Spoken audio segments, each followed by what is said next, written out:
I'm Connor Old, and welcome back to another episode of Forgotten Oscar Films.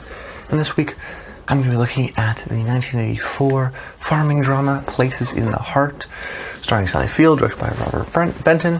And if you don't know and you're new to the series, what I do every single week is I break down a film that was nominated for Best Picture that hasn't sustained in the cultural sort of film discussion. A film that I've never even heard of, a film that was essentially deemed by the Oscars at that year one of the best films of the year, yet isn't really talked about. And there's many of these Oscar films, and I try to choose the one that's sort of the least cultural relevance, or the one I definitely haven't even heard of. And for Places in the Heart, I've never heard of it at all. And I had to do a lot of research for this episode to understand the Oscar landscape, and also just to give it a fair shot, because I never heard of this film. So yes, it got nominated for Best Picture, but I still wanted to give it a fair general shot and not put too much expectations onto it.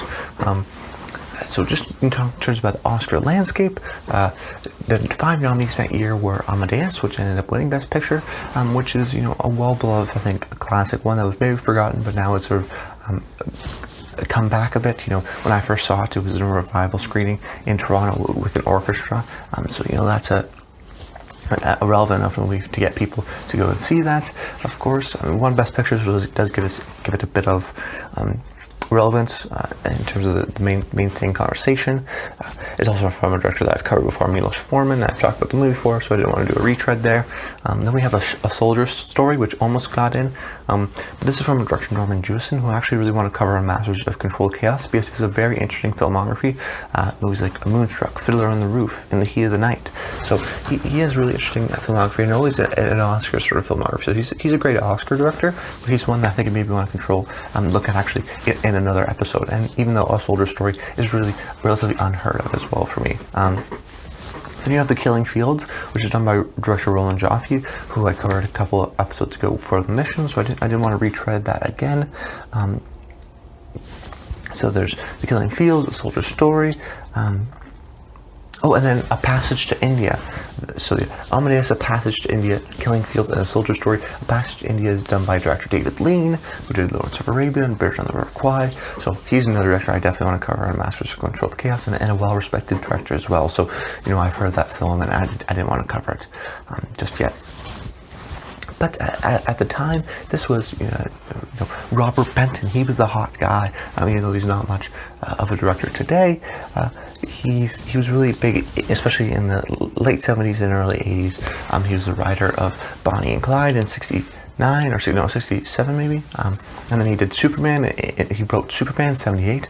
Then he became a sort of a director as well, and then in 1979 we had this big sort of year in which he wrote and directed Kramer versus Kramer, in which he won Best Writing, Best Director, and then of course the film won Best Picture.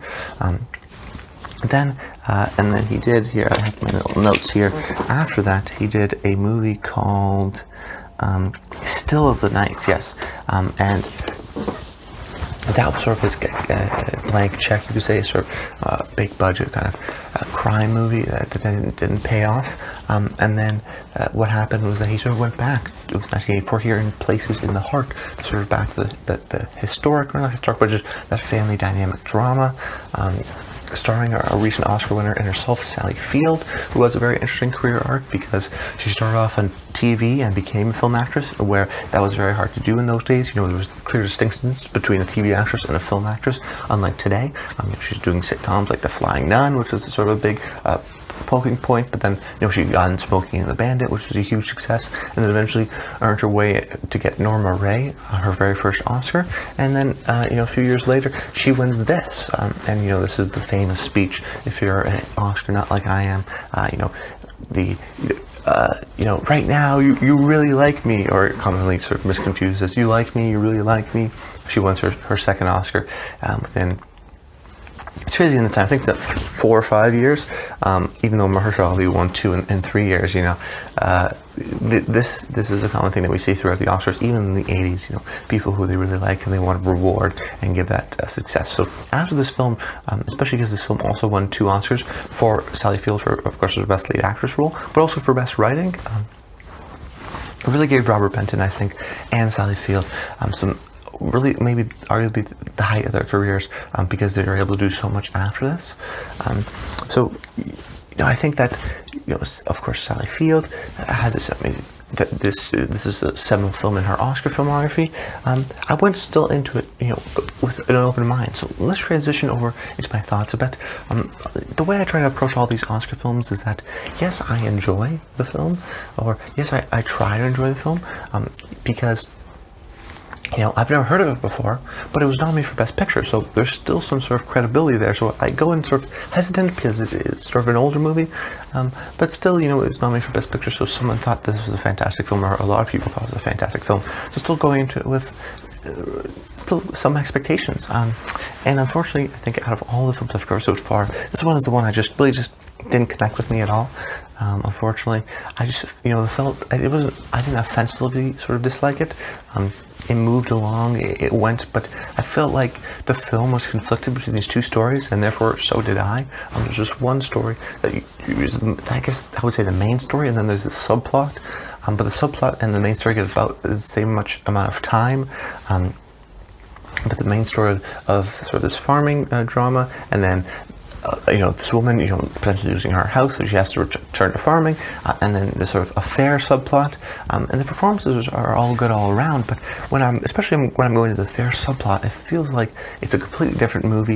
It feels out of place. You'd think at the end maybe they tie them together and they'd relate in somehow, but it's very.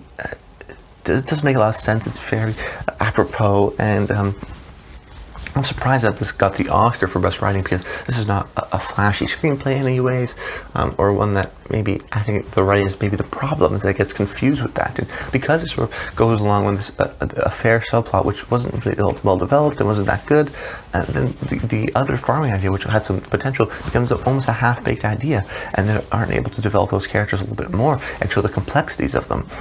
I also felt frustrated because it's also this movie of this woman who just lost her husband, yet there's no real grieving process.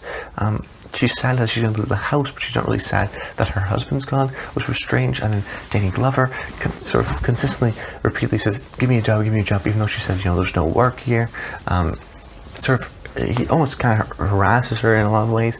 And then he steals from her, and then she gives him a job. And I was all very confused by the character motivations. I didn't really like anyone. There wasn't anyone really redeeming in the story. Sally Field did a good job. Maybe it was a weak year, but she wasn't sort of this amazing, fantastic performance. I was like, wow, this is an Oscar performance.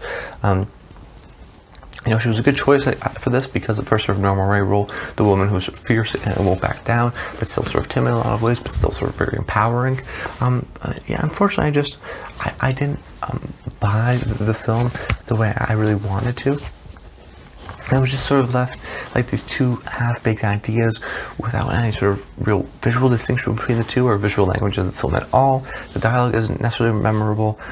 Interesting sort of concept, but this was a time in the 80s. You have to realize a time what can only be described as exploitation, especially in the 80s, where we're seeing a lot of these farming movies, either period pieces or at the time of the day, because it's kind of a political issue.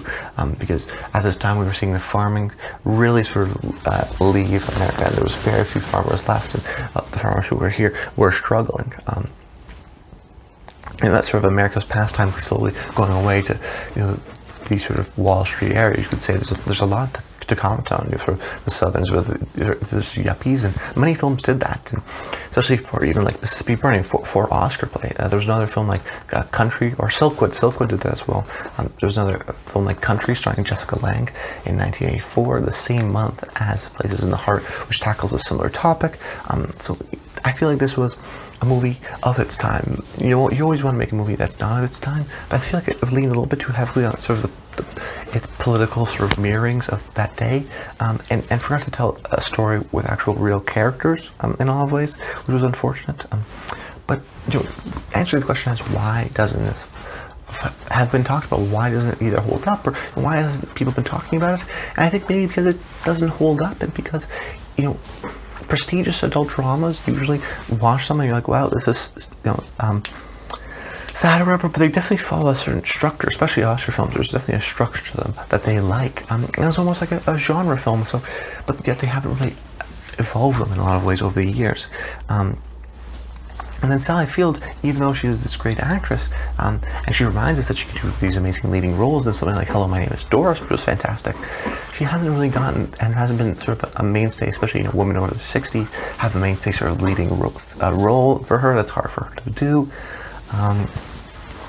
So I think she'll be remembered for more of her supporting roles in Lincoln and more popular films like Lincoln and Forrest Gump and Smokey and the Bandit, rather than some of these leading roles. Even though she's good in the movie, she doesn't maybe blow you out of the water, and maybe it's disappointing because she got the Oscar and that, she maybe, I don't know if she didn't deserve it because I haven't seen any of the nominees or some of the other films of the year.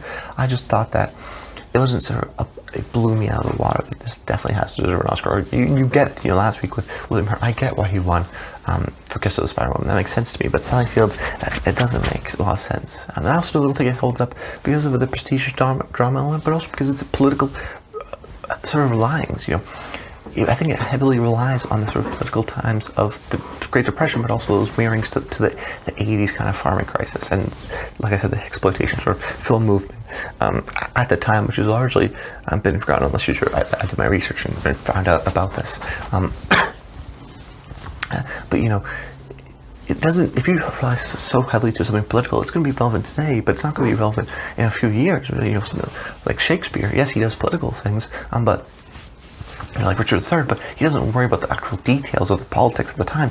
He really worries about, the comedy that happens in, or the tragedy, and the greed, and the human emotions that we all can relate to, and is why we still read Shakespeare today. But Place in the Heart, I don't think does. I think it combines these two stories with half-baked characters, so you don't really explore their ins and outs and their struggles, and then just relies on this sort of immediate political message that doesn't relate to me today. So unfortunately, I have to say, Place in the Heart does not hold up, and this is maybe a forgotten Oscar film that will stay forgotten. That's about it, guys. Hope you guys enjoyed the episode. Stay tuned to next week, which should be a little bit more of a positive episode for Tender Mercies, a great performance by Robert Duvall. That should be a lot of fun. So comment below, let me know some of your favorite movies of 1984. Got The Karate Kid, Ghostbusters. There's a lot of fun stuff here. Alright, so that's about it, guys. I hope you guys enjoyed the episode, and until next time, stay tuned.